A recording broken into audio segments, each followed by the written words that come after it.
Benjamin, ton micro est fermé. Désolé. Je recommence. Désolé, je ne sais pas ce qui s'est passé. Bonjour à tous. Je recommence au départ. Je vais faire ça vite. Benjamin Lefebvre, je travaille à la direction d'Action Marché, je suis conseiller stratégique.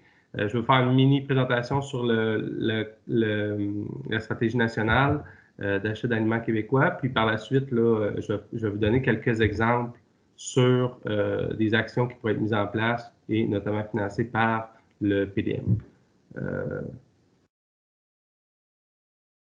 Je pense qu'on va revenir à la slide. Il y a deux aspects là, que j'aimerais voir avec vous. D'une part, là, vous avez vu la slide là, sur la vision puis la planification stratégique du ministère.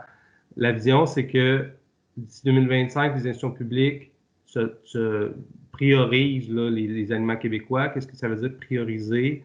Ça veut dire mettre en place des initiatives, pensent à inclure des aliments québécois dans leur approvisionnement. C'est bien important de comprendre qu'il n'y a pas de cible là, en pourcentage là, qui sont visés explicitement. Comme ministère, nous, on va suivre des établissements qui se dotent d'une cible d'achat. Donc, on vise on regarde les réseaux de la santé, l'éducation, puis on vise à ce que 85% de ces réseaux-là, d'ici 2023, se dotent d'une cible. Encore là, la cible, c'est pas un pourcentage, c'est une cible qui peut être mise en pourcentage, mais on ne vise pas à ce que ça soit 60%, par exemple, des achats québécois. C'est une cible qui doit être établie en fonction des priorités de l'établissement puis sa situation.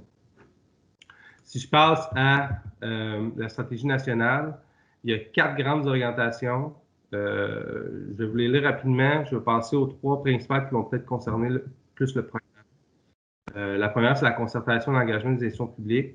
Celle-là, ça mise beaucoup sur la coordination interministérielle. Donc, c'est comment que le MAPAC, avec les autres ministères concernés, la santé, l'éducation, comme je viens d'en parler, le ministère de la Famille, le secrétariat du Conseil du Trésor, comment qu'on va se concerter ensemble et établir là, une marche à suivre là, pour faire le suivi, pour développer certains outils, etc. Les 3 suivants qui concernent à la fois les institutions, le maillage et les entreprises, il peut y avoir il y a de nombreuses options là, pour réaliser des projets. Vous voyez comment que la stratégie est établie ici. Je vais la simplifier un peu pour vous. Le premier, le soutien, le deuxième qui est le soutien et accompagnement des institutions publiques. On veut mettre en place plusieurs types d'initiatives différentes. On parle d'innovation organisationnelle. Là, on a vu il y a eu un reportage il y a 2 jours à Radio-Canada qui parlait de comment que les hôpitaux pouvaient innover à l'intérieur de leur organisation pour justement changer les menus, s'adapter à la clientèle, etc. C'est des types d'innovation qu'on veut encourager. Il y a tout le volet outils, formation, accompagnement aussi des institutions, voir comment elles peuvent s'adapter, comment elles peuvent aller chercher plus de s'adapter à l'offre et intégrer plus de produits québécois. Ça va, un exemple concret, là, la solution pour le gaspillage alimentaire. C'est des avenues super intéressantes ça, que tout l'ensemble du gouvernement prône finalement. Là, puis ça peut aussi aider, on a vu des exemples concrets, ça peut aider des fois à dégager des marges, puis ces marges-là peuvent être utilisées pour accroître l'achat local. Il y a des projets, tout le volet éco-responsable, les projets qui visent l'achat d'aliments local éco-responsable. Ça, c'est quand même de longue haleine. Là. Il y a encore beaucoup de travail à faire à ce niveau-là. Il y a des projets d'éducation alimentaire. Le MAVAC met de plus en plus l'accent sur tout le volet d'éducation alimentaire. Je pense qu'il y a des projets intéressants à développer. Il y a beaucoup de choses qui se font en matière d'éducation alimentaire, mais il reste encore des défis, c'est certain. Le volet des bonnes pratiques, mieux connaître qu'est-ce qui est les bonnes pratiques, puis comment les mettre en place, puis comment les faire rayonner. Aujourd'hui, il y a beaucoup de gens qui ont fait des projets. Il y a beaucoup de choses qui ressortent de ces projets-là. il y a beaucoup de possibilités de faire rayonner ces projets-là encore plus. Il y a un aspect que nous, on souhaiterait développer encore plus, c'est tout le rayonnement justement des universités à travers le Québec. Il y a quelques universités qui ont été très proactives ces dernières années, mais le réseau universitaire québécois a un gros avantage qui est régionalisé. Je pense que les universités pourraient avoir un input intéressant. Donc, tu sais, vous voyez, c'est assez large là, juste pour le numéro 2, le soutien aux accompagnements des institutions. Le rapprochement de l'offre et la demande, là, on fait référence à l'ancienne SPACMI ici un peu plus, mettre en place faire des activités, mettre en place certains processus là, pour faciliter les liens d'affaires entre les entreprises et les institutions. Ces liens d'affaires-là, on peut les voir autant national que régional. C'est important de comprendre que on veut s'adapter au contexte régional dans ces cas-là. Ça peut aller autant, là, prendre des entreprises, des institutions, puis faire des mariages d'affaires, des rencontres d'affaires, autant de développer aussi d'autres aspects comme la distribution, des modes de distribution alternatifs. Je ne sais pas si vous avez sûrement entendu parler du concept de Food Hub. Donc, c'est tous ces types de projets-là qui pourraient être proposés. Et le troisième, là, qui est plus axé sur l'entreprise, les entreprises. Donc, il y a tout le volet accompagnement, développement d'outils, s'assurer que les entreprises ont la bonne information, s'assurer que les entreprises puissent intégrer le bon réseau. Il y a du travail encore à faire dans cet aspect-là. Les entreprises qui ne connaissent pas tout le temps c'est quoi la demande non plus. Il faut qu'ils adaptent leurs produits pour répondre à cette demande-là. Donc, la quatrième orientation là, vise à soutenir les entreprises dans cette démarche-là.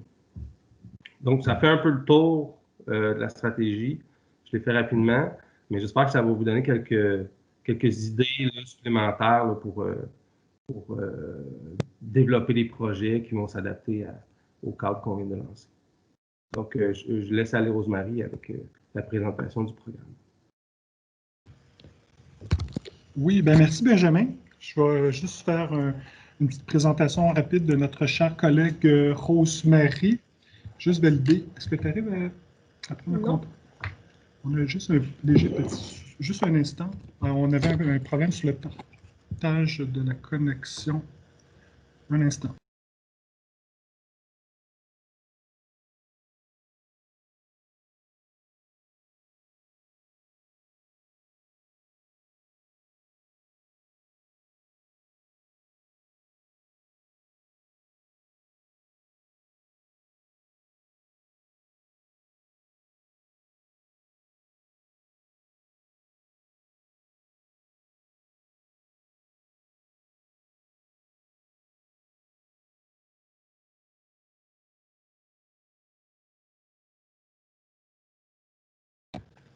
Donc, nous sommes de retour.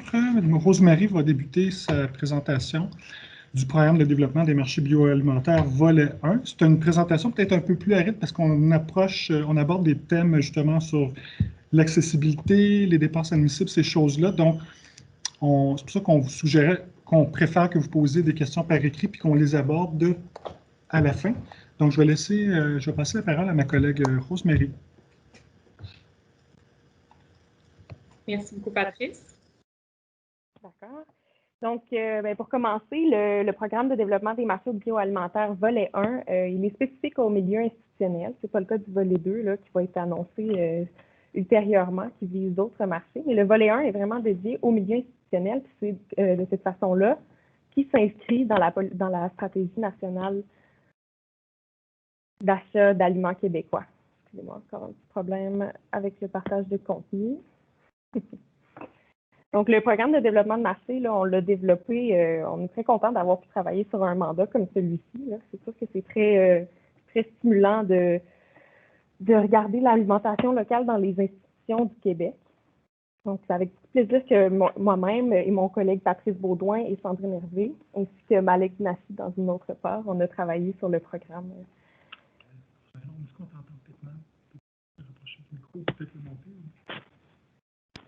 D'accord.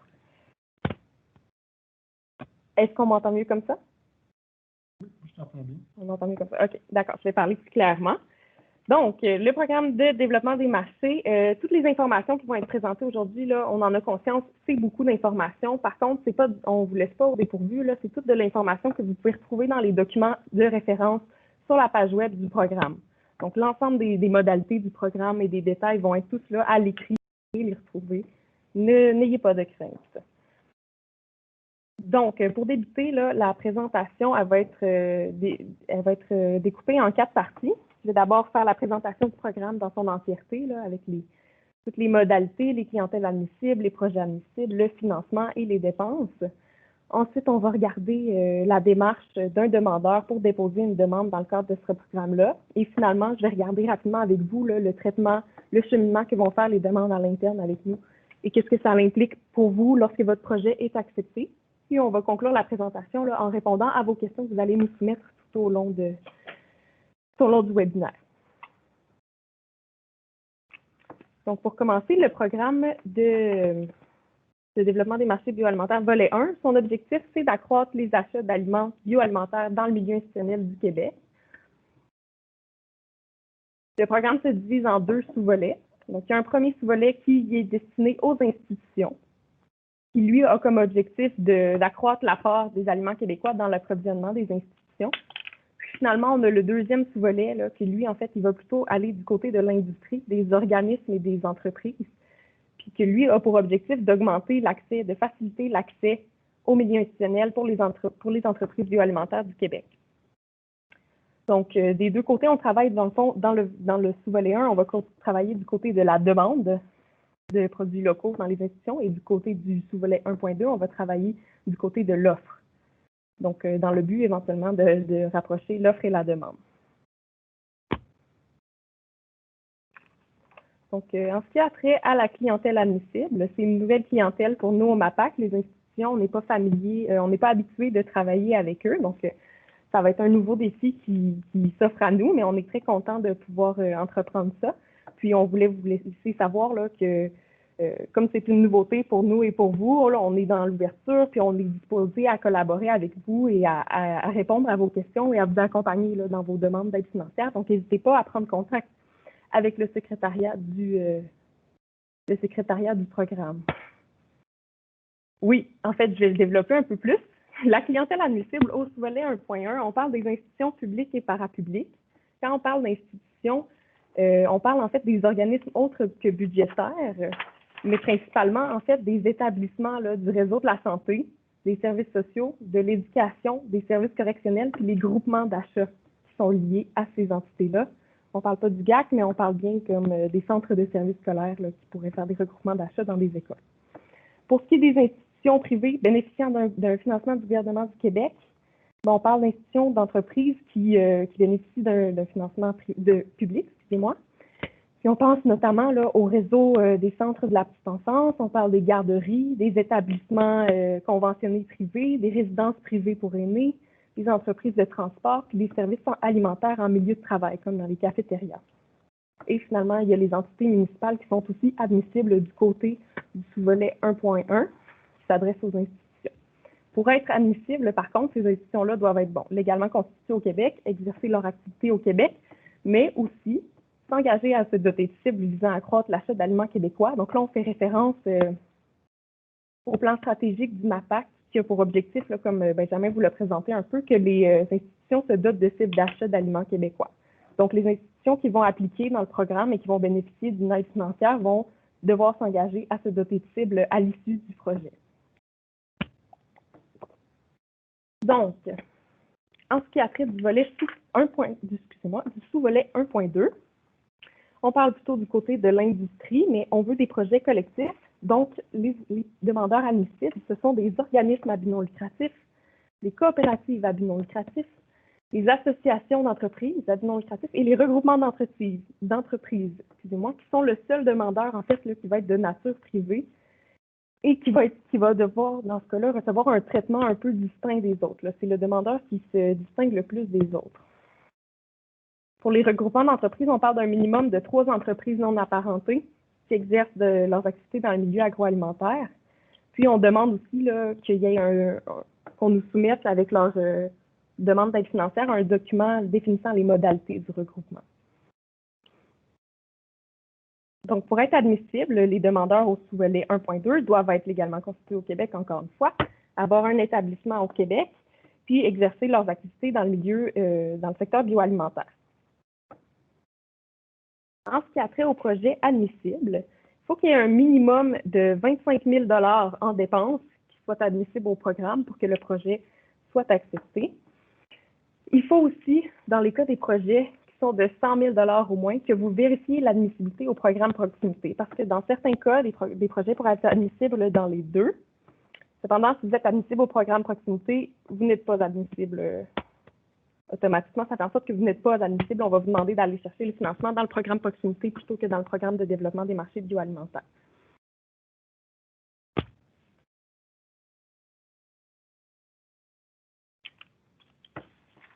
Donc, les types de projets qui sont admissibles dans le cadre du sous-volet 1.1, donc je le rappelle, au niveau des institutions publiques, on parle de projets qui visent à concevoir ou mettre en œuvre des stratégies ou plans d'action pour accroître l'apport d'aliments québécois dans l'approvisionnement de l'institution. Ça peut aussi être de faire des recours à des services conseils spécialisés pour le repérage de produits bioalimentaires québécois, ou ça peut aussi être la conception, la diffusion d'outils éducatifs, informationnels et promotionnels. Toutefois, il faut que ça s'inscrive évidemment là, dans un projet d'approvisionnement en aliments québécois. Et finalement, ça peut être de réaliser des activités de commercialisation et de maillage des affaires entre les acheteurs institutionnels et les entreprises bioalimentaires. Pour ce qui est du sous-volet 1.2, c'est un plus similaire, mais plutôt du côté de l'industrie. Donc, on va viser plutôt à accroître la préparation des entreprises et améliorer leur connaissance afin qu'elles commercialisent leurs produits dans le milieu institutionnel. On peut aussi concevoir et mettre en œuvre des stratégies de commercialisation, de distribution alimentaire qui sont destinées au milieu institutionnel. Encore une fois, on peut concevoir et diffuser des outils éducatifs, informationnels ou promotionnels qui s'inscrivent bien sûr dans un projet d'approvisionnement en produits bioalimentaires québécois. On peut aussi accompagner les entreprises dans le développement de leurs activités de commercialisation, notamment en vue d'obtenir un contrat par appel d'offres public.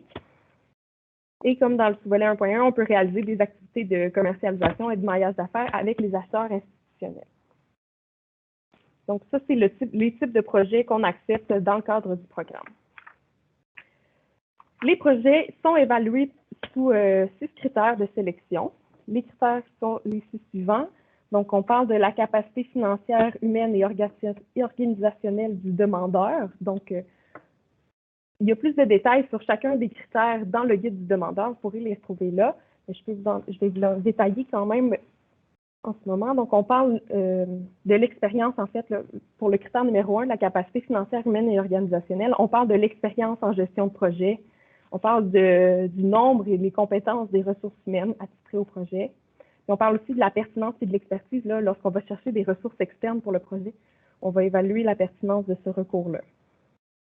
Le deuxième critère, c'est la pertinence des activités proposées pour atteindre les objectifs du projet. Donc, on va regarder si les activités proposées sont en adéquation avec les besoins du milieu qui ont été identifiés, s'il y a une connaissance, une préparation préalable à la proposition des activités et si les activités sont planifiées de manière réaliste et logique.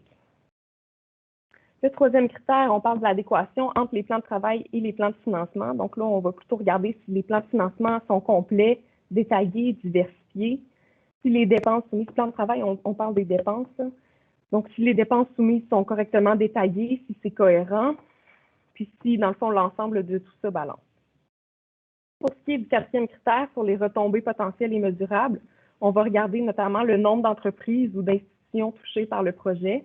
On va regarder les retombées directes et indirectes pour accroître les aliments québécois dans l'approvisionnement du milieu institutionnel. Puis, on va regarder aussi les indicateurs et les moyens de les suivre que vous avez identifiés. Le cinquième critère, lui, est particulier parce qu'il s'applique seulement au volet 1.2. On a conscience que dans le volet 1.1, ça s'applique moins bien, donc on ne l'évalue pas de ce côté-là, malgré que ce soit un plus d'avoir la contribution et la participation de l'industrie bioalimentaire à votre projet. Quand on parle de contribution et de participation, on parle là, de la représentativité de l'industrie dans le projet. Est-ce qu'ils ont été consultés dans la démarche? Est-ce que l'industrie a une contribution financière au projet? Puis est-ce qu'il y a l'adhésion et le soutien d'acteurs du milieu? Finalement, le dernier critère qui est à l'étude, c'est la pérennité et l'effet structurant du projet. On va parler des effets économiques à long terme, du potentiel de poursuite et de transfert du projet, puis ainsi que de la démarche de suivi dans le temps pour le projet.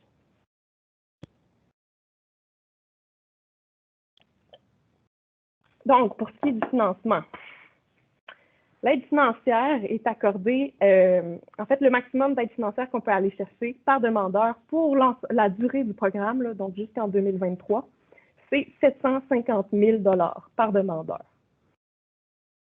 Un demandeur qui ne va pas chercher 750 000 dans une demande a l'opportunité de déposer une deuxième demande ultérieurement pour aller chercher encore une somme d'argent dans la mesure où c'est limité par le 750 000 Donc, on peut faire plusieurs demandes, mais cette limite-là reste la même en tout temps. L'aide financière est octroyée à un pourcentage des dépenses qui vont être soumises, que vous allez nous soumettre dans votre projet. Puis, on couvre 80 des dépenses pour la majorité des demandeurs, donc les institutions publiques, parapubliques, les institutions privées, les entités municipales, les organismes à but non lucratif, les coops à but non lucratif et les associations à but non lucratif. C'est seulement les regroupements d'entreprises qui vont être traités différemment puisqu'ils sont de nature privée, que la notion de profit là, qui s'installe.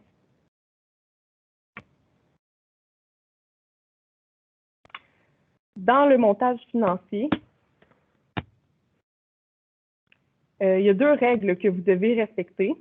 La première, c'est la règle de cumul des aides financières, c'est-à-dire le maximum d'aides financières publiques que vous pouvez aller chercher pour votre projet. Donc, on parle notamment là, des aides financières fédérales, provinciales et municipales. Bien sûr, à moins que vous soyez vous-même une entité municipale, à ce moment-là, ce n'est pas considéré, votre contribution n'est pas considérée comme de l'aide publique. Mais si vous êtes tout autre demandeur, le municipal est aussi considéré comme une aide publique. Donc, à ce moment-là, on peut aller chercher jusqu'à 80 %. Le programme, exceptionnellement, couvre jusqu'à 80 % des dépenses parce que c'est une priorité du gouvernement. Donc, il n'y a pas vraiment de possibilité d'aller chercher du financement public supplémentaire pour les dépenses, à moins que ce soit sur d'autres dépenses qui ne soient pas admissibles au programme. Pour ce qui est des regroupements d'entreprises, ce seuil-là ne va pas à 80 % mais à 50 %.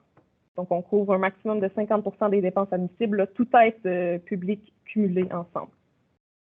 Ça veut dire que dans le cas d'un demandeur à but non lucratif ou d'une institution, il faut que vous ayez jusqu'à 20 %. Vous ayez une contribution de 20 % des dépenses soumises. Et pour les regroupements d'entreprises, c'est 50 % des dépenses soumises que vous allez devoir couvrir vous-même. La deuxième règle à respecter, c'est la règle de contribution minimale en espèces. Donc, c'est la part de votre contribution qui doit minimalement être en argent et donc pas en nature, pas en ressources humaines, pas en matériel ou en locaux, mais bien en argent. Votre contribution que vous allez devoir payer. Pour les projets de 50 000, qui ont une aide de 50 000 $ et moins, on ne demande pas de contribution minimale en argent. Donc, l'ensemble de la contribution peut être en nature. Par contre, au-dessus de 50 000 $, on va demander une contribution minimale en espèces de 15 % de la partie qui excède le 50 000 $. Donc, je vous ai détaillé un exemple ici. Si on obtient une aide financière de 200 000 $, la partie qui excède le 50 000, ça va être 150 000. Donc, on va devoir payer 15 % de 150 000 en contribution en espèces, ce qui veut dire 22 500 $. Pour une aide financière de 200 000 $, il faudrait que vous mettiez un minimum en espèces de 22 500 $. Encore une fois, l'ensemble des règles est détaillé dans le guide du demandeur et dans le texte intégral du programme. Puis, il y a aussi dans le guide du demandeur, là, pour vous accompagner, il y a des exemples de montage financier qui respectent ou ne respectent pas les règles pour que vous puissiez voir de quelle manière on les applique au montage financier.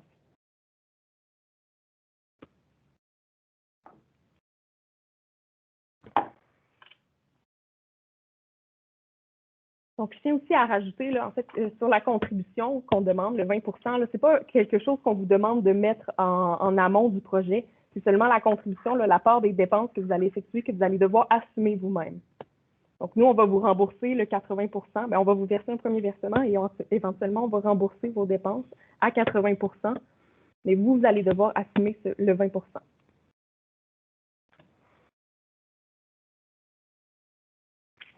Donc, en ce qui a trait aux dépenses admissibles, il y a plusieurs types de dépenses qui sont liées au type de projet que j'ai mentionné plus tôt. Donc, ça, c'est les dépenses qu'on accepte de financer. Ce sont les frais liés à la location des salles et à la logistique entourant la tenue d'une activité. On couvre des frais de déplacement et de séjour, mais sous un format forfaitaire. Donc, on a des forfaits destinés à différents déplacements, là. Donc, je vais vous faire un petit exemple tout à l'heure de comment remplir les dépenses de déplacement. On va vous demander, dans le fond, de nous expliquer où est-ce que vous allez, en fait, votre destination et votre point de départ. Et à ce moment-là, on va pouvoir vous accorder un forfait en fonction de ces variables-là. Donc, les honoraires professionnels et contractuels sont aussi admissibles, mais c'est à un taux horaire maximum de 150 $. 150 $ de l'heure. Donc, les taux qui sont supérieurs à ça, il y a seulement la partie de 150 qui va être admissible et la partie qui est excédentaire ne sera pas admissible à l'aide financière. On couvre aussi les salaires de base sans les avantages sociaux de la ou des personnes chargées de la mise en œuvre du projet, et ce, jusqu'à 75 000 $ par an. Donc, pour un projet qui dure 2 ans, on peut aller chercher 150 000 et pour un projet qui peut durer 3 ans, on peut aller chercher encore une fois un autre 75 000 $ de plus. Donc, c'est la durée du projet qui va déterminer combien vous allez pouvoir aller chercher en salaire. On couvre aussi les frais liés à la conception et à la diffusion du matériel éducatif, informationnel et promotionnel. Et finalement, il y a un frais d'administration aussi, n'excédant pas 10 % de l'aide financière, qui peut vous être accordé.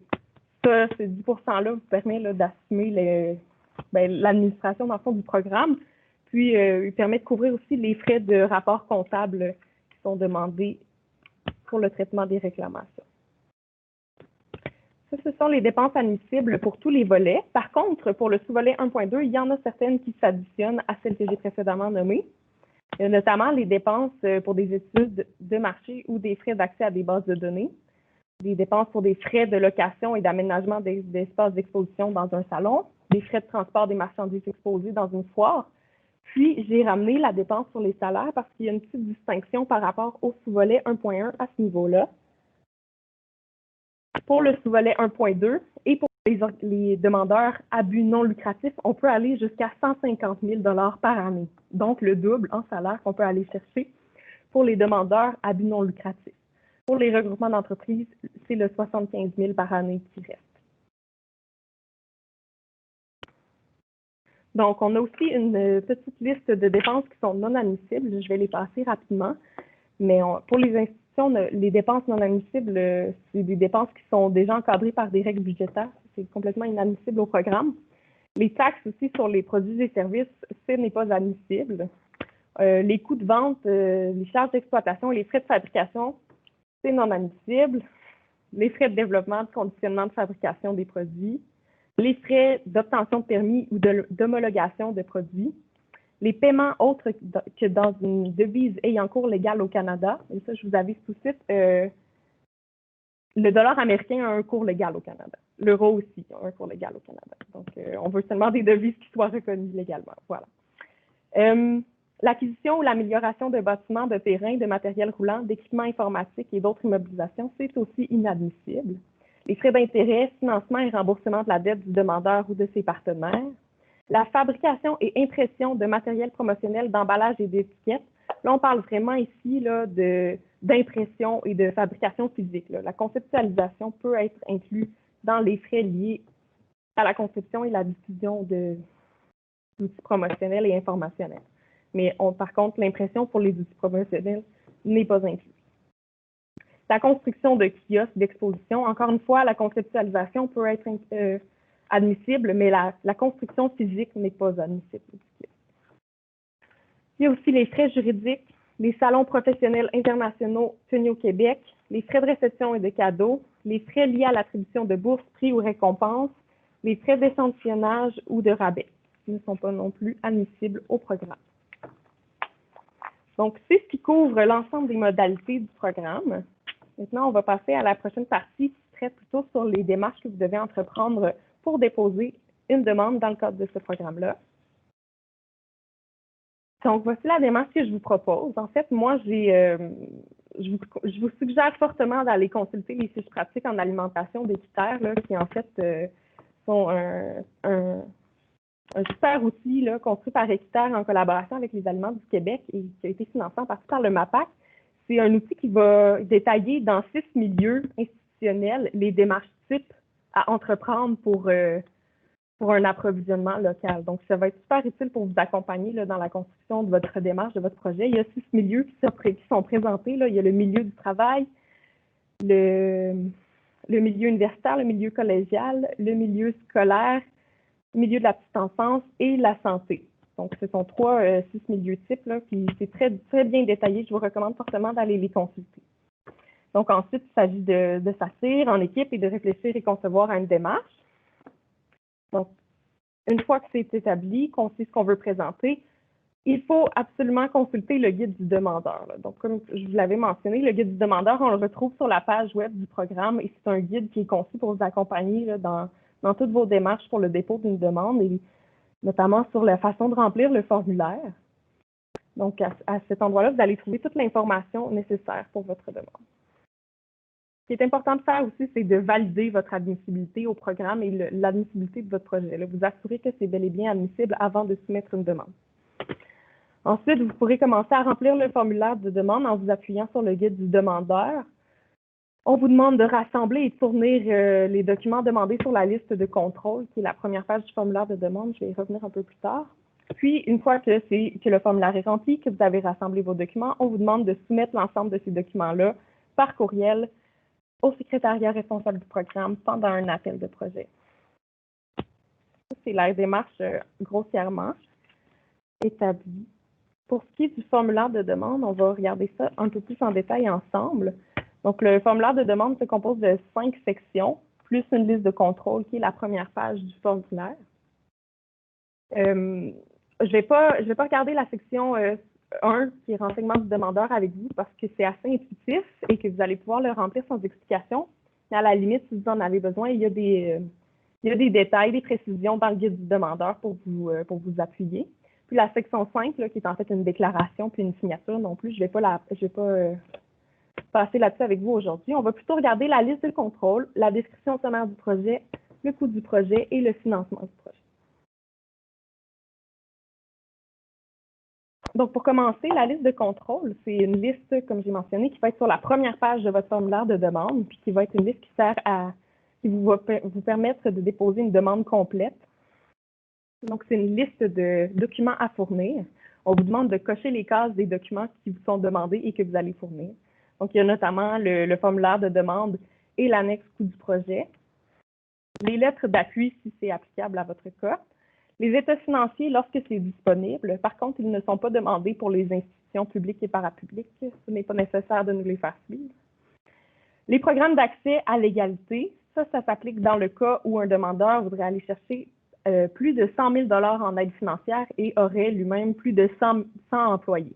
Donc, dans ce cas-là, il faut qu'on nous fournisse le programme d'accès à l'égalité. Spécifiquement pour les regroupements d'entreprises, comme je l'ai mentionné plus tôt, on vous demande de nous fournir un document qui définit les modalités de votre regroupement. Encore une fois, il y a un petit peu plus de détails à ce sujet-là dans le guide du demandeur. Et encore une fois, pour les regroupements d'entreprises, dans les cas où on a des entreprises de plus de 50 employés, il faut nous fournir le certificat de francisation là, de ces entreprises-là ciblées par la loi. Sinon, les autres documents qu'on vous demande de soumettre avec votre demande, ce sont des preuves justificatives des dépenses que vous soumettez. Donc, des offres de services, soumission. On demande les CV des ressources humaines internes et externes. On veut les preuves d'expertise des consultants avec qui vous faites affaire, ainsi que les fiches de calcul des coûts salariaux de vos employés là, attitrés à la réalisation du projet. Donc, on demande que certaines dépenses soient justifiées. Il est possible que si vous ne soyez pas en mesure de justifier une part importante de vos dépenses, qu'on vous mette des conditions à l'octroi.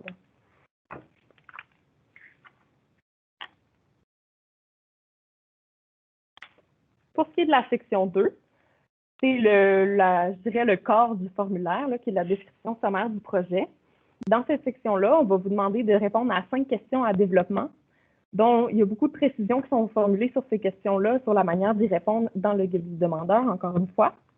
Mais en gros, les questions vont vous demander de détailler le projet, ses objectifs, de nous parler de l'appui et de la participation de l'industrie, de nous parler de vos ressources financières, humaines et de votre expérience en gestion de projet.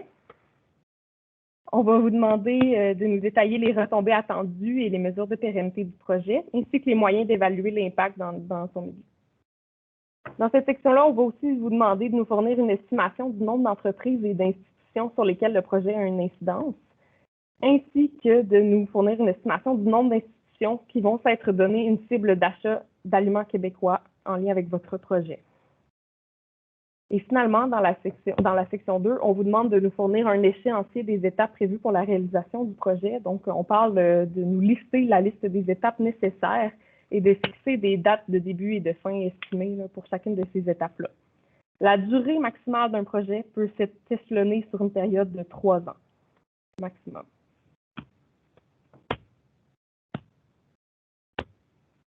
Donc, pour ce qui est de la section coût du projet, c'est en fait un fichier Excel qui est séparé du formulaire de demande. Lui aussi, il est disponible sur la page web du programme. Et c'est un fichier Excel que vous allez annexer à votre demande d'aide financière quand vous allez nous la soumettre, qui détaille l'ensemble des coûts du projet. Dans ce fichier-là, on va vous demander de nous classer les catégories par catégorie de dépenses, de classer les dépenses par catégorie, de nous fournir une brève description de la dépense, de nous mentionner le fournisseur et le montant avant taxe. Parce que je le rappelle, les taxes ne sont pas admissibles au programme. Donc, je vais vous faire une petite démonstration, en fait, là, du fichier Excel en question pour que vous puissiez voir de quoi ça ressemble.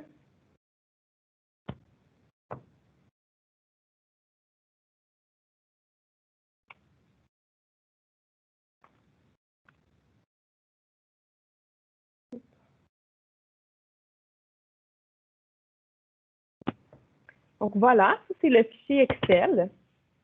Donc, ce qu'on vous demande d'abord, c'est de vous assurer de remplir la bonne feuille. Donc, il y a une feuille pour le volet 1.1 et une feuille pour le volet 1.2. Assurez-vous de remplir la bonne feuille. Et ensuite, on vous demande de remplir l'entête en mentionnant le nom de votre organisation, le titre de votre projet. On ne voit pas le Excel, désolé. D'accord, donnez-moi juste un instant, s'il vous plaît.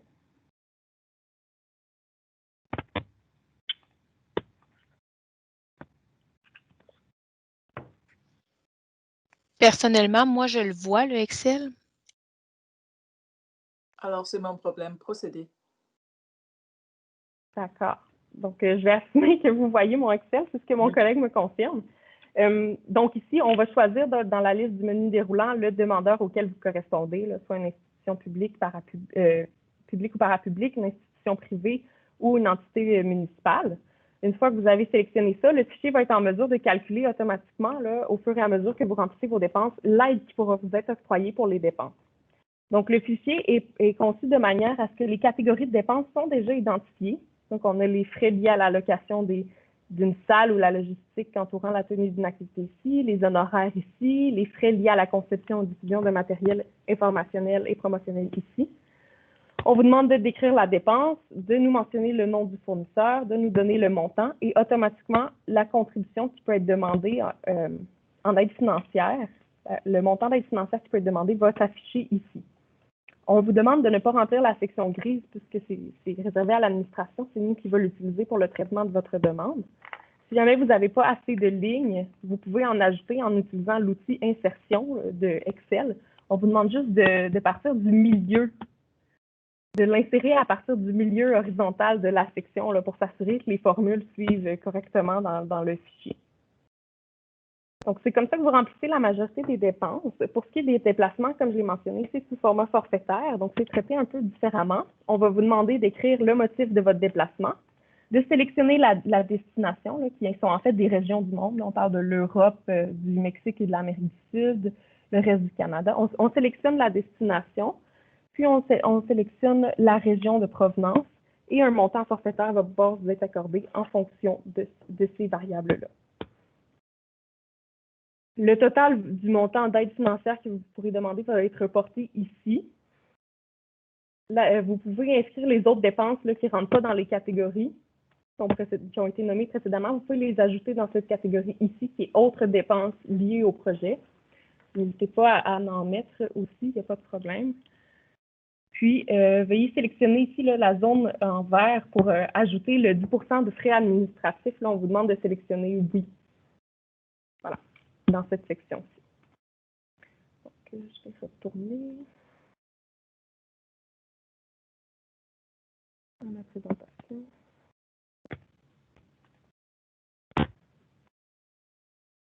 Donc, c'est ce qui complète l'ensemble de la section 3 pour les coûts du projet.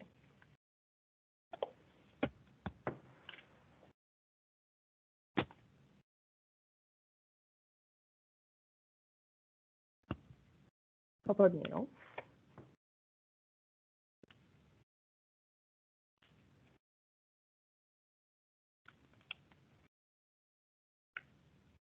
La prochaine section qu'on va traiter, c'est la section 4, qui porte sur le financement du projet.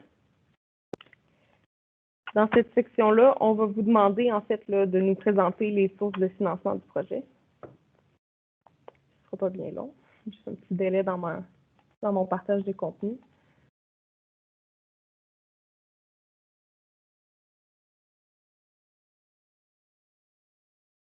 Donc, pour ceux qui ont posé la question, là, en fait, notre intention, c'est de rendre disponible l'enregistrement du webinaire sur la page web du programme. Donc, vous allez pouvoir vous y référer par la suite, le consulter en tout temps. Et la présentation va être diffusée. On va vous faire un suivi à la suite du webinaire pour s'assurer que vous ayez la présentation en main, ainsi que les liens. Là, je vais vous envoyer un lien vers les fiches des critères. Donc, pour ce qui est du financement du projet, la section 4, on vous demande simplement de nous présenter les sources de financement en mentionnant la provenance, là, le nom de l'organisation contributrice, la nature de la contribution, est-ce que c'est du financement en argent, est-ce que c'est des ressources humaines, de l'accès à des locaux ou autres, donc on demande de préciser, et de spécifier aussi le montant de la contribution. Encore une fois, là, ce montage financier-là doit respecter les règles de cumul de l'aide financière, là, donc c'est-à-dire un maximum de 80% des dépenses admissibles un maximum de 80% d'aide publique qui couvre 80% des dépenses admissibles.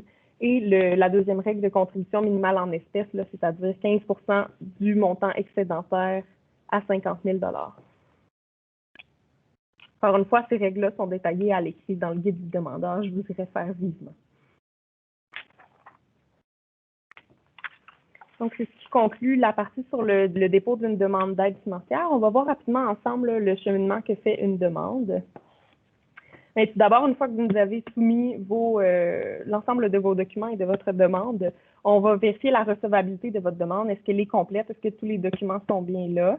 Et on va vous envoyer un avis si jamais ce n'est pas le cas. Si votre demande n'est pas recevable, on va vous envoyer un avis et, dépendamment des situations, on va peut-être vous permettre de rectifier là, pour que vous puissiez être recevable. Ensuite, on va regarder l'admissibilité de votre demande. Donc, est-ce que vous êtes un demandeur admissible? Est-ce que vous respectez les conditions d'admissibilité qui ont été mentionnées? Est-ce que votre projet correspond au projet admissible dans le programme? Encore une fois, on va vous envoyer un avis à cette étape-là si vous ne répondez pas aux critères mentionnés, puis on va vous expliquer en quoi. Ensuite, une fois que les projets ont passé l'étape de l'admissibilité, ils vont faire l'analyse auprès d'un conseiller du MAPAC qui va en fait regarder plus en détail là, le montage financier, les activités qui sont proposées, puis qui va faire l'évaluation des critères de sélection. Une fois que cette analyse est complétée, elle va aller dans les mains d'un comité d'évaluation qui va valider l'analyse, qui va traiter les avis sectoriaux et régionaux lorsque c'est pertinent, puis qui va ajouter des conditions lorsque c'est nécessaire. Il formule une recommandation, puis les autorités compétentes vont ensuite approuver ou rejeter le projet. Là. Donc, c'est à ce moment-ci que vous allez avoir le dernier avis pour savoir si votre projet est accepté ou refusé. C'est le traitement d'une demande. Une fois que le projet, dans les cas où les projets sont acceptés, en fait, là, on va vous faire suivre une convention d'aide financière. Donc, cette convention-là, c'est un document qui va présenter l'ensemble des conditions et modalités de l'aide, puis qui va spécifier le calendrier de versement et tous les autres détails nécessaires là, au déroulement de votre projet. Une fois que vous avez retourné cette convention signée-là et que vous avez rempli les conditions d'octroi lorsqu'il y en a, bien, vous aurez le droit à votre premier versement. Donc, une fois que le premier versement est fait, c'est la réalisation du projet dans les échéanciers établis. À la fin du projet, on vous demande de nous faire suivre un rapport final. Là. Donc, les éléments demandés dans le rapport vont être précisés dans la convention. On va vous demander de nous faire suivre un rapport qui détaille un peu la réalisation du projet, puis une demande de réclamation. Là. Donc, vous allez nous soumettre les dépenses qui ont été liées au projet et on va pouvoir effectuer à ce moment-là le dernier versement dans les cas où vous satisfaisez les exigences requises. 12 mois après la fin du projet, on va quand même vous atteler. On va vous demander de nous transmettre des indicateurs de retombées puis les cibles d'achat d'aliments locaux pour les institutions. Donc, au niveau des indicateurs de retombées qu'on va vouloir connaître, on parle notamment des investissements totaux liés au projet déposé, la valeur des achats de produits alimentaires québécois, puis l'apport des aliments dans l'approvisionnement pour les institutions, puis les cibles.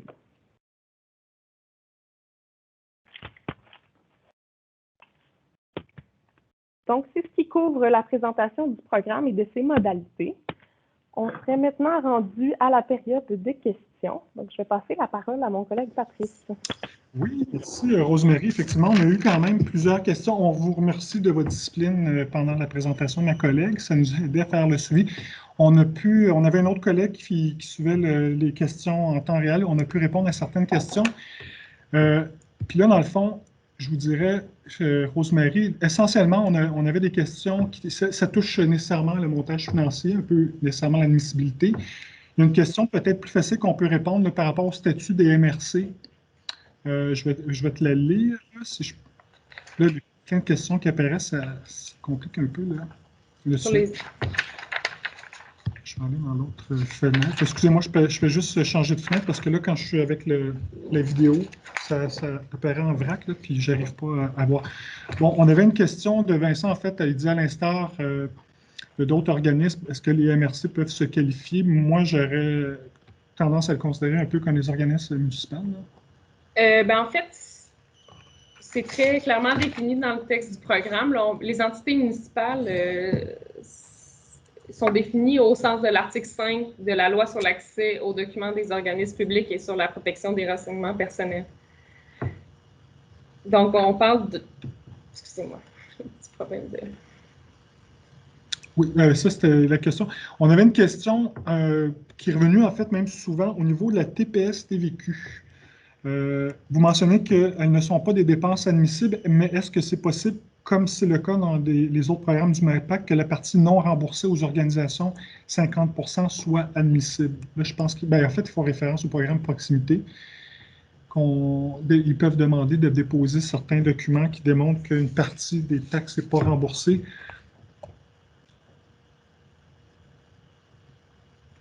En fait, je ferai une mention, puis ça se peut que pour certaines questions, on n'a pas la réponse, disons, exacte.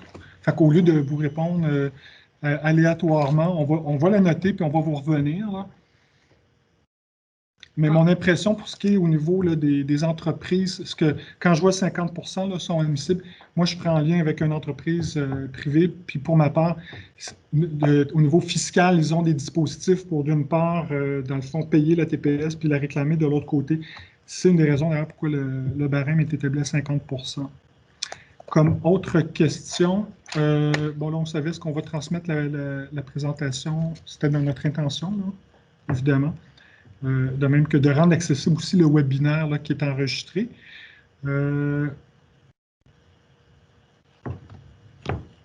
Oups. J'ai perdu ma fenêtre. Si un projet est prêt et qui pourrait être admissible à proximité, mais que l'appel de projet est terminé et celui du PDM est ouvert, est-ce que l'organisme pourrait profiter de la fenêtre de l'appel du projet de PDM? Non, seuls les projets non admissibles au programme proximité sont admissibles au programme de développement des marchés bioalimentaires. Puis si j'allais dans le même esprit, mais un peu la même chose, c'est-à-dire si les budgets en proximité ne sont pas disponibles, c'est la même règle qui s'applique. Je me questionne. Bon, j'ai posé une question dont on n'avait pas la réponse.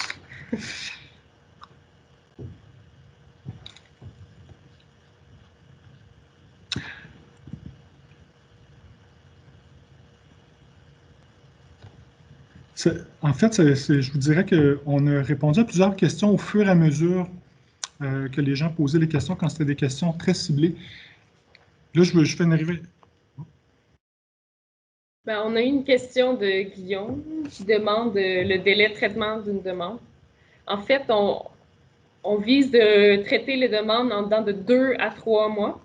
Mais bien entendu, le programme de développement des marchés, c'est un nouveau programme avec une nouvelle clientèle. Puis, on ne sait pas quel nombre de demandes on va recevoir dans le programme.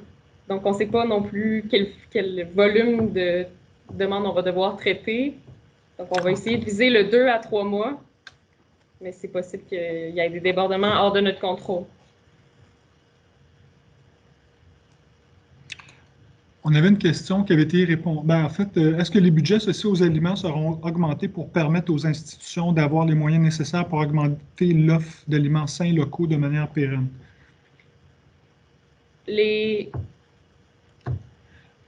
Question de Charlène Blanchet, invitée. Est-ce que les budgets associés aux aliments seront augmentés pour permettre aux institutions d'avoir les moyens nécessaires pour augmenter l'offre d'aliments sains et locaux de manière pérenne?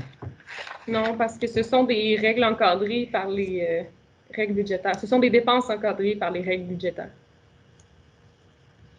Excuse-moi, je suis en double. Je vais prendre mon micro.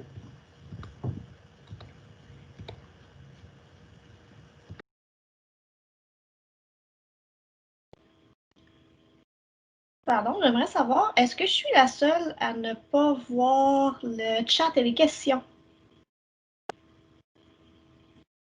Il faut l'ouvrir en cliquant sur l'onglet conversation en haut, là, dans le haut, dans la bande du haut. Cet onglet-là n'est pas accessible pour moi.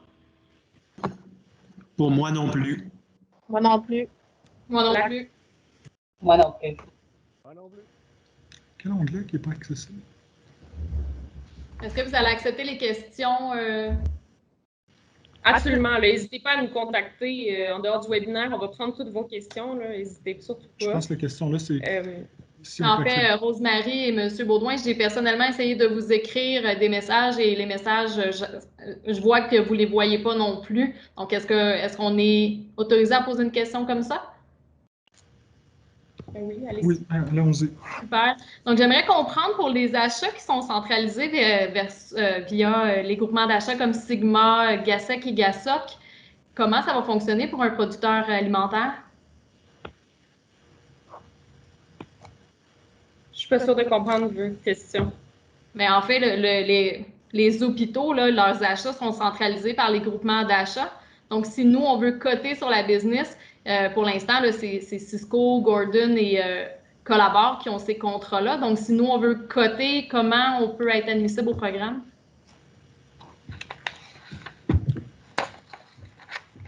OK, mais en fait... Là, vous parlez en tant que position de regroupement d'entreprise, d'association, parce que le statut est important pour pouvoir répondre à la question. En tant que manufacturier alimentaire. Les manufacturiers ne peuvent pas appliquer seuls, individuellement. Là, on parle toujours de projets collectifs. Donc, comme je l'ai mentionné, c'est les organismes, les regroupements d'entreprises, les associations ou les coopératives qui sont admissibles, pas les entreprises individuelles. OK, donc, donc, disons que moi, je veux m'associer avec le 6 des Laurentides pour avoir, par exemple, pour pouvoir leur vendre des tartes au sucre. Là, ça fonctionnerait? Ben, en fait, sans rentrer trop dans les détails, là, comme ma collègue mentionnait, le statut du demandeur principal va être important. D'une part, si c'est un regroupement d'entreprises, ça détermine la contribution gouvernementale maximum. De l'autre côté, puis là, c'est faire la démonstration aussi en tant que regroupement d'entreprises. Sur quelle base, là, on se base pour établir que ça, c'est effectivement un regroupement d'entreprises. Si la demande est faite, par exemple, un OBNL, qui, elle, va aller chercher différents transformateurs ou différents producteurs. Là, à ce moment-là, il pourrait, comment je vous dirais, de façon plus large dans le projet, prévoir le lien entre des producteurs puis l'offre qui serait, disons, institutionnelle. Puis là, comme on faisait référence tout à l'heure, bien, effectivement, si c'est des institutions, des regroupements d'achats, là, on parle de toute la mécanique des appels d'offres. Donc, du point de vue où on est, ça pourrait impliquer qu'on on prévoit un accompagnement de ces transformateurs-là ou de ces producteurs-là pour, dans le fond, se familiariser avec la mécanique des appels d'offres, puis mettre en place des moyens qui vont faciliter ça. Puis quand on parle de cet exemple, on parle de regroupement, mettons, de producteurs de même type d'aliments. Là, on se retrouve à avoir une offre plus consolidée pour répondre à une demande qui demande justement à avoir des offres qui sont plus globales. Mais là, on parle un peu de façon théorique, mais je vois que la question était très pragmatique, là, effectivement. Puis de l'autre côté aussi, pour ce qui est du volet 1.1 au niveau institutionnel, effectivement, ça permet aux établissements de pouvoir se faire accompagner de leur côté pour introduire des nouvelles notions dans leur appel d'offres qui vont permettre, je dirais, l'inclusion des aliments locaux en faisant référence aux spécifications que la loi de l'Organisme mondial du commerce permet par rapport aux spécifications de développement durable. Là, je ne veux pas entrer dans les détails, c'est un peu technique, là, mais... Je tiens aussi à mentionner à la personne qui a posé la question qu'en fait, les établissements ont une certaine liberté pour les achats en bas de 105 700 $. À ce moment-là, ils ne sont pas contraints par la LCOP, là. Donc, il y a moyen à ce moment-là de faire le pont avec les avec les établissements du réseau de la santé pour essayer d'obtenir des contrats là, en dessous de ce seuil-là. Effectivement. Dans le fond, ce que ma collègue Rosemary faisait référence aussi, c'est les contrats de gré à gré. En bas d'un certain seuil, dépendamment des secteurs, les ententes peuvent se faire, comme on pourrait utiliser dans le domaine du HRI, le backdoor, là, au lieu de passer par le processus plus officiel là, des appels d'offres. Mais c'est sûr que tous ces enjeux-là sont considérés. Puis je vous dirais, notre collègue Benjamin a fait une présentation très rapide tantôt, un peu là, des enjeux puis du contexte là, de la stratégie nationale d'achat des aliments québécois. Mais dans le document là, de 27 pages, c'est abordé ces éléments-là, l'espèce de mur de verre, effectivement, qui existe entre les producteurs puis les institutions, puis qu'on sait généralement que le goulot d'étranglement pour faciliter l'accès à ces marchés-là, ben, c'est les distributeurs, là, les gros distributeurs, comme on mentionnait, Cisco, Collabore, GFS et compagnie. Là, on a une question intéressante de savoir, sera-t-il possible pour les institutions de procéder par fractionnement des appels d'offres par type de produits pour permettre les ententes de gré à gré avec les distributeurs locaux? Ça, je vais vous avouer que je n'ai pas la réponse dans la mesure où je ne suis pas l'expert, si on veut, des appels d'offres. Puis, honnêtement, j'ai juste en mémoire que je sais que j'avais eu un exemple d'un article qui est passé cette semaine. C'était l'exemple d'une fromagerie qui se qualifiait antérieurement pour fournir des fromages, puis là, avec des changements au niveau législatif, faisait que même si elle avait un très bon volume, elle ne se qualifiait plus. Là. Mais effectivement, dans le fond, ce que ça remet en question, puis tous les intervenants qui sont concernés à ce niveau-là, au niveau bioalimentaire, puis l'enjeu des appels d'offres, la mécanique, sont conscients de ça. La préoccupation d'au-delà d'une certaine consolidation, d'un certain volume, ça exclut de facto les producteurs. Là. Mais l'idée aussi du projet, puis de trouver des gens pour faire l'accompagnement au niveau institutionnel, c'est justement ça, c'est de trouver des solutions à ce niveau-là. Puis une fois que ces solutions-là, par rapport à un type de produit, dans le fond, est connu, bien là, on peut le propager aussi là, par rapport à d'autres institutions. Dire, regardez, nous, on a fait un nouveau modèle d'appel d'offres. Ça a bien fonctionné, ça donne des bons résultats, fait qu'on vous le partage pour, dans le fond, vous permettre, vous guider là, si vous faites la même démarche. On a une question ici. Pour les CV, il sera difficile de partager celui de la ressource qui est prévue d'embaucher. J'imagine que vous voulez les CV des consultants et des membres du comité de travail ou futurs collègues, par exemple. Est-ce que tu veux répondre? Oui. Ben, en effet, là, on veut les preuves d'expertise. Excusez-nous.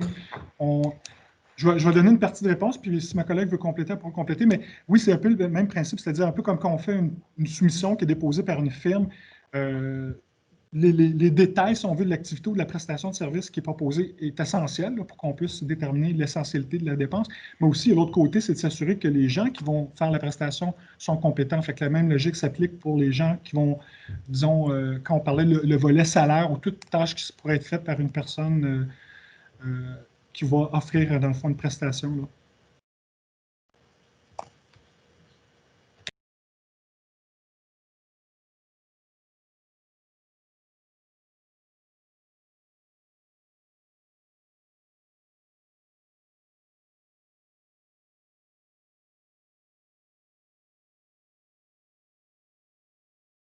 Rosemary, ton micro est fermé, on t'entend pas. Oui, en effet. Merci beaucoup de m'avoir avisé. Donc, pour répondre à madame, la question sur les CV, c'est vrai, nous, on tient à avoir les preuves d'expertise et les CV des personnes qui vont être attitrées à la réalisation du projet. C'est vrai que c'est difficile dans le cas où il y a une embauche future, là, d'avoir les CV de ces personnes-là. Par contre, là, si c'est une grosse dépense, cette embauche-là, c'est possible qu'on vous le demande conditionnellement, là. Donc, au moment de faire votre première réclamation, on vous demande de nous soumettre aussi les preuves d'expertise de la personne que vous avez embauchée pour nous permettre de vous accorder le deuxième versement.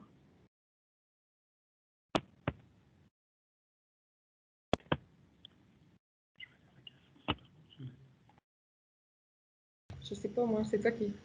OK. Là, j'ai une question aussi qui est intéressante. Je vais juste essayer de la ramener.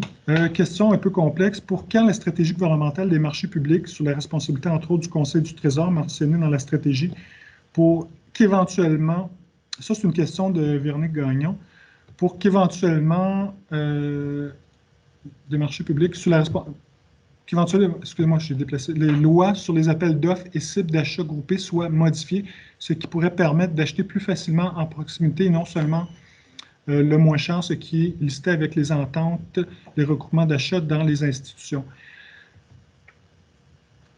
Je peux commencer déjà à donner un élément de réponse. Moi, je ne suis pas au courant des travaux qui se font au niveau du SCT. Par contre, je vous dirais très rapidement, là, si on fait une recherche, exemple, moi, je suis une entreprise, je suis un regroupement d'entreprises, je veux être accompagné dans mes démarches pour répondre à des appels d'offres. On va voir que l'offre de service conseil qui existe à ce niveau-là est très important.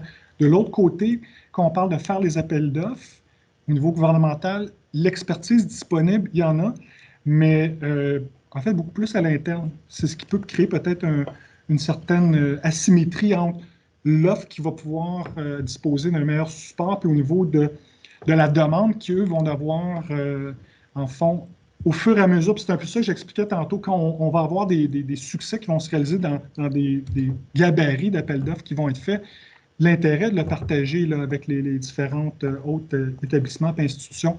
Parce qu'on ne se le cachera pas, c'est quand même un changement de paradigme qui est assez important, là, puis que ça implique comme on mentionnait tantôt, l'introduction de nouvelles spécifications en lien avec le développement durable.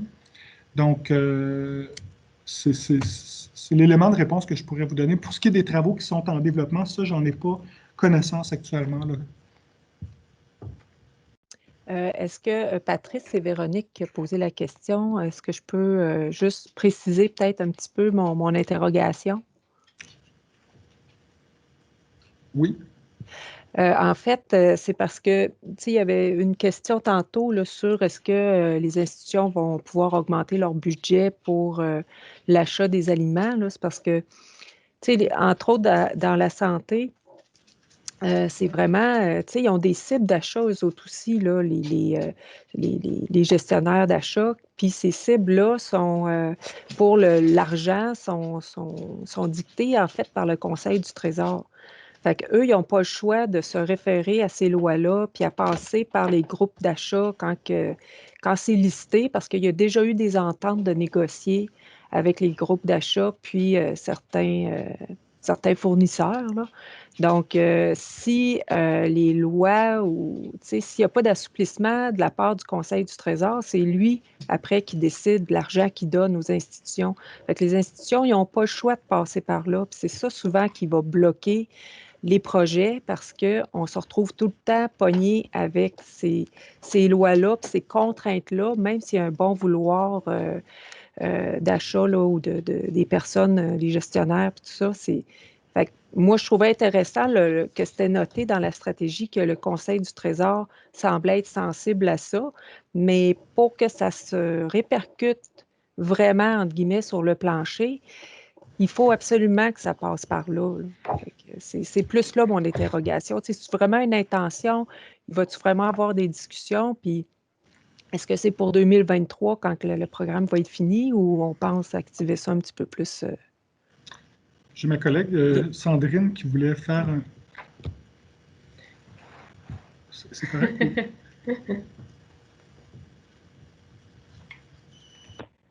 Ben, en fait, oui, là, il y a une volonté éventuellement d'agir là-dessus, mais on pourrait pas vous parler des démarches là, qui sont en plan actuellement. Là, malheureusement. Moi, je fais juste un petit commentaire. Par rapport aux démarches qui vont être faites peut-être au niveau du Conseil, du Trésor, de toutes les, peut-être l'assouplissement de certaines règles au niveau des appels d'offres, je peux pas en faire mention. Par contre, je vais essayer de trouver l'article, je vais te l'envoyer, Véronique. C'est sur justement la démonstration que même en changeant le modèle d'affaires, en fait, en changeant le modèle d'affaires là, dans des hôpitaux pour fournir des repas à la demande, ils ont fait la démonstration que non seulement ça ne coûtait pas plus cher, ça pouvait coûter le même prix, puis en plus, on se retrouvait à avoir des aliments de bien meilleure qualité, avoir même, puis là, on ne tombera pas là, dans les autres considérations plus, comment je te dirais, indirectes, là, mais que oui, un patient qui mange un aliment qui est plus appétissant, qui est plus simple, plus nutritif, va faciliter son rétablissement. Donc, ça, c'est des, disons, je te dirais, c'est des éléments que j'aurais envie de dire que on sait que d'une certaine façon, on peut arriver en modifiant le modèle d'affaires qu'on peut offrir pour le même prix et moins des aliments de meilleure qualité. Là, j'ai une collègue qui va vouloir compléter la question. Oui, bonjour, Sandrine Hervé, je travaille avec Rosemary et Patrice. Je vais prendre la suite pour certaines questions dont on a passé par-dessus.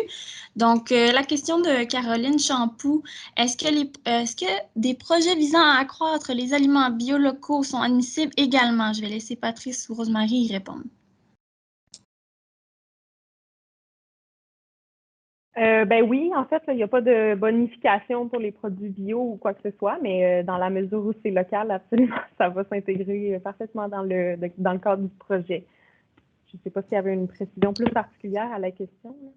J'invite la personne à préciser si elle a besoin dans le chat, si elle a besoin d'une réponse plus précise.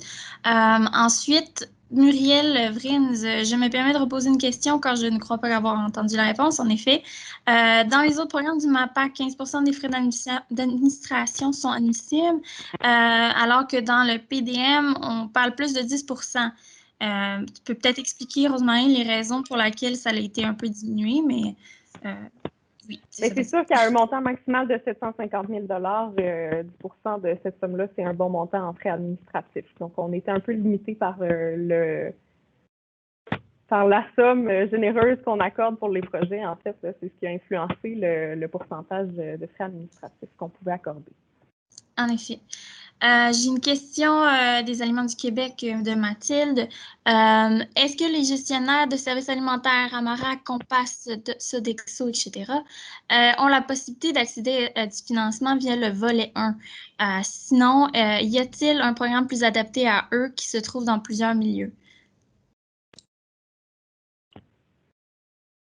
Je pense que dans certaines situations, il pourrait être admissible. Pardon? Oui. En fait, il va falloir qu'on se positionne un peu plus là-dessus, là, sur les services alimentaires, parce que dans les institutions privées, on sentait qu'on en a souvent des services alimentaires de la sorte. Il faudrait voir dans quel sous-volet il serait admissible, là, mais on va vous préciser une réponse là-dessus. Oui. Prochaine question, une question d'Annie Tessier. Sera-t-il possible pour les institutions de procéder par fractionnement des appels d'offres par type de produit pour permettre les ententes de gré à gré avec les distributeurs locaux? Je vais vous laisser répondre. Bien, c'est une approche qui serait possible, en effet. Là. Par contre, on le sait bien que le fractionnement de contrats, c'est aussi sujet à des réglementations. Là. Donc, on ne peut pas fractionner un contrat pour fractionner un contrat dans le but de privilégier un producteur. Par contre, dans certaines mesures, le fractionnement de contrat est légitime. Là. Dans ce cas-là, oui, il y aura possibilité pour les institutions publiques, les institutions, en fait, là, de procéder de cette façon-là. Ensuite, Martine Côté demandait l'accompagnement de l'ITHQ est prévu pour qui? Quelle grosseur de projet? Je pense qu'elle parle plus de la stratégie. Vous pouvez confirmer. Mais l'ITHQ. Patrice pourrait répondre plus amplement. En fait, là, l'accompagnement de l'ITHQ, il n'est pas dans le programme de développement des marchés bioalimentaires. C'est un autre outil développé dans la stratégie chef. Est-ce que Patrice en parle un peu plus? Oui, je vais prendre la parole. Là, je me suis fait jouer un tour. La batterie d'ordinateur indique qu'il était quasiment au minimum. J'espère que ça ne coupera pas. Juste répéter la dernière partie de la question, Sandrine, s'il te plaît. C'est simplement la question de l'ITHQ est prévue pour qui? Quelle grosseur de projet? L'ITHQ est prévu pour... d'accompagnement, le réseau Ah oui, d'accompagnement. oui, excusez, oui, en fait, oui, le réseau oui, mon Dieu, j'étais comme omnibulé par ma batterie là, qui est en train de se décharger. En fait, ça va être pour tout établissement public là, de toute nature. Là, je vous dirais, c'est sûr, le nombre de conseillers, on ne sait pas exactement combien de conseillers vont être disponibles, mais j'aurais envie de dire que dans un premier temps, dans le fond, ils sont à mettre en place l'ensemble de la stratégie pour rejoindre. Puis là, c'est sûr qu'avec le contexte de la COVID, là, on ne se cachera pas, ça complexifie un peu, comment je dirais, les déplacements sur le terrain, là, mais ça va s'adresser aux établissements publics qui vont en faire la demande, tout simplement. Là. Je vais reposer une question qui a été posée plusieurs fois, mais je pense que la personne est partie, mais c'est peut-être d'intérêt quand même. On mentionnait le volet 2, la date de sortie. Je ne sais pas à ce stade-ci si on peut officiellement donner la réponse, mais... Ben, je vais donner la réponse qu'on peut divulguer. Là. Le programme va être annoncé le 19 octobre. L'appel de projet, vous serez informé à ce moment-là des dates. C'est ça. Il y avait une question qui vient d'être posée pour les universités par Eda Aziz. Je ne sais pas si je l'ai bien prononcé, veuillez m'excuser. Pour les universités, est-ce qu'une cible d'achat local doit être fournie ou bien un chercheur pourrait soumettre une demande sans s'allier à un service alimentaire, par exemple?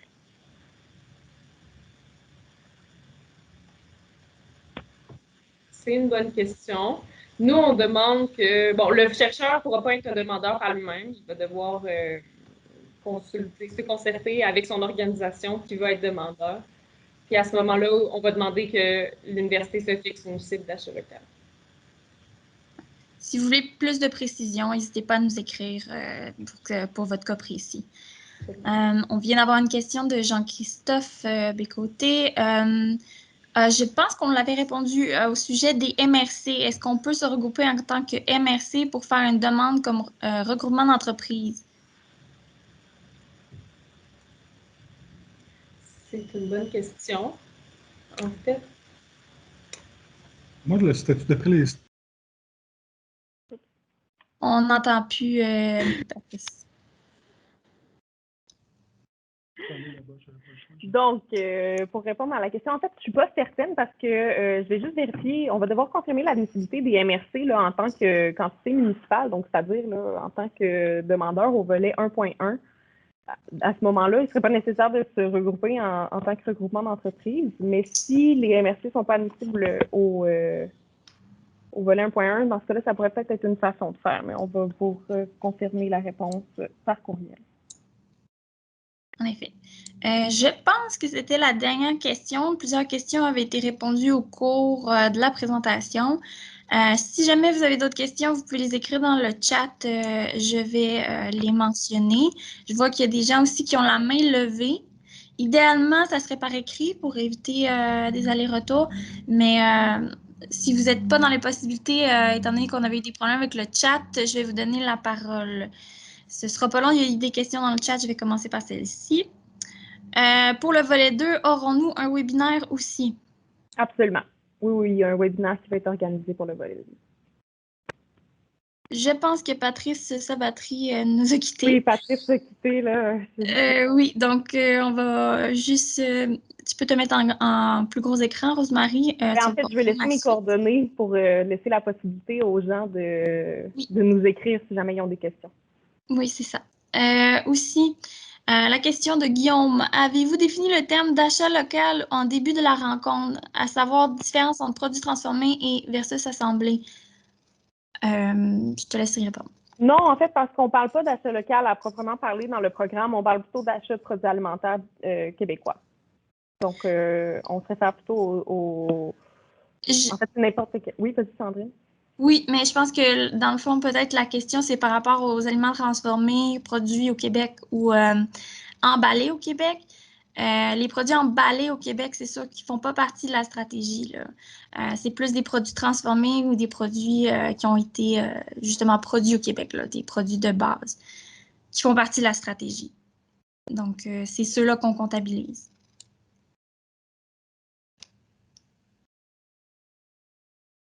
Je sais pas, il y avait... OK, je vais passer aux mains levées, puisqu'il n'y avait plus de questions dans le chat.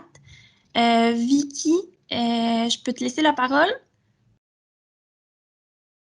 Tu peux ouvrir ton micro.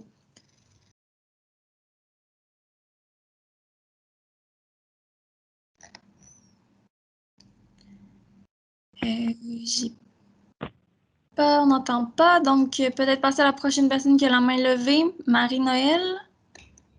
Oui, c'est une question plus technique. Je viens d'une municipalité, puis les municipalités, on a l'obligation d'avoir une résolution du conseil municipal pour déposer des demandes de financement, puis avec l'appel de projet qui est quand même assez court, est-ce que cette résolution peut venir plus tard avec la demande ou elle est nécessaire là, pour compléter la demande d'une municipalité?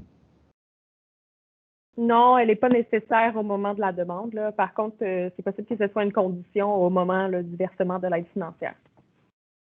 Merci. Je vais passer à Marianne qui avait la main levée également. Est-ce que vous m'entendez? Oui, parfait. Bonjour, je n'ai pas pu écouter complètement le webinaire au complet, donc si la question a déjà été posée, je suis désolée ou si elle a été répondue. En fait, j'en ai deux. La première, c'est si on est si on a fait la demande au programme de proximité puis qu'on a été refusé, est-ce qu'on on peut être accepté à ce programme-ci? Normalement, seuls les programmes qui ne sont pas admissibles au programme proximité sont admissibles au programme de développement des marchés bioalimentaires. Oui, mais dans le fond, si le refus est en raison de justement de votre non-admissibilité, vous pourriez être admissible, en effet. OK. Puis si on a été admissible au programme de proximité, on ne l'est donc pas pour ce programme-ci. Oui, mais vous pouvez toujours déposer une demande. Là. On va quand même l'étudier si jamais il y a des particularités pour lesquelles vous avez été refusé, dont justement vous n'avez pas les détails actuellement. Là, on pourra voir avec vous. Là. En fait, moi, je vous inviterais à prendre contact directement avec moi là, pour qu'on puisse discuter de la situation. On va voir si c'est véritablement non admissible ou pas. Parfait. Votre nom, excusez-moi, c'est quoi? Moi, c'est Rosemarie Perron-Gagnon. Je ne sais pas si vous le voyez, mais j'ai mis mon adresse courriel sur la présentation. Là. Ah, OK, parfait. Puis ma dernière question, c'est, j'ai vu en ligne que le volet 2, OK, le volet 1, OK, non, c'est bon, je me suis répondue, désolée. Merci. Ça fait plaisir. Je pense qu'il n'y avait pas d'autres personnes qui avaient levé la main. Je voulais préciser... Il y en a une nouvelle qui vient de se lever. Pardon? Il y a une main qui vient de se lever. Ah oui, Karine, alors... Oui, bonjour. Moi, en fait, je voulais juste savoir s'il y avait un calendrier d'appel de projet qui était prévu ou en tout cas un nombre par année qui avait été prévu. On voudrait idéalement faire 2 appels de projet par année, mais encore une fois, ça va dépendre là, du nombre de projets qu'on reçoit. Parfait, merci. J'aimerais peut-être faire une précision. Pendant la présentation, on a parlé que les salaires étaient des dépenses admissibles. Je voudrais bien préciser que c'est une dépense admissible. Lorsqu'on parle de 75 000 ou 150 000 c'est la dépense. Donc, c'est selon votre organisation, ça va être 50 ou 80 de cette dépense-là qui va être remboursée. Donc, c'est peut-être une précision essentielle. Toutes ces informations-là vont se retrouver évidemment sur le site Internet et dans le cadre normatif. Est-ce qu'il y avait d'autres questions? Bien, en fait, on a une question sur la période d'appel de projet. L'appel de projet, le premier qui va débuter, il va ouvrir le 5 octobre prochain, donc lundi qu'ici, puis il va être ouvert jusqu'au 6 novembre. Donc, on a 5 semaines d'ouverture d'appel de projet pour le premier appel de projet. Du volet 1. Le volet 2 va ouvrir dans un second appel de projet. On a une question de Véronique Gagnon. Est-ce qu'on a dit le budget total pour le programme? C'était originellement 12 millions. Mais... je ne sais pas si elle parle plutôt du total d'aide financière qui peut être octroyé. Si c'est le cas, je vous invite à le préciser.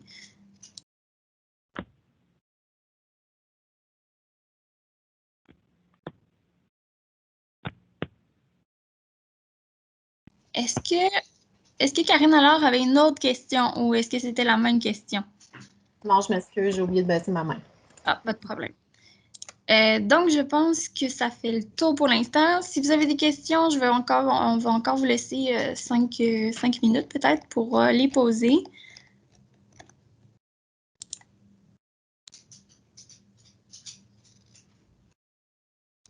Donc, sinon, on va finir la rencontre. Comme Rosemary le spécifie, vous avez les adresses à l'écran ou dans la présentation que vous allez pouvoir retrouver plus tard sur notre site Internet et qui va aussi être partagé. Donc, vous allez également avoir l'enregistrement du webinaire qui va être accessible à une date ultérieure.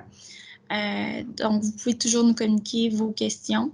Puis, on attend évidemment vos demandes au cours du prochain mois. Sandrine, je rajouterais comme information pour les questions qui sortent du cadre, si on veut, là, du programme, comme la question tantôt sur les appels d'offres, les THQ, tout ça. Benjamin Lefebvre, mon collègue, m'invitait, dans le fond, à référer les personnes qui auraient des questions à ce sujet-là vers lui. Donc, si vous avez des questions, vous pourrez nous appeler sur les coordonnées qui existent, puis on pourra vous mettre en contact avec notre éminent collègue Benjamin Lefebvre. Oui. Vous avez l'adresse du secrétariat du programme juste en haut. Si vous avez une question générale, c'est l'idéal aussi. Si vous avez une question par rapport au webinaire actuellement, c'est peut-être préférable de contacter directement Rosemary et Patrice. Sinon, n'hésitez pas au cours de l'appel de projet de nous contacter par l'adresse PDM.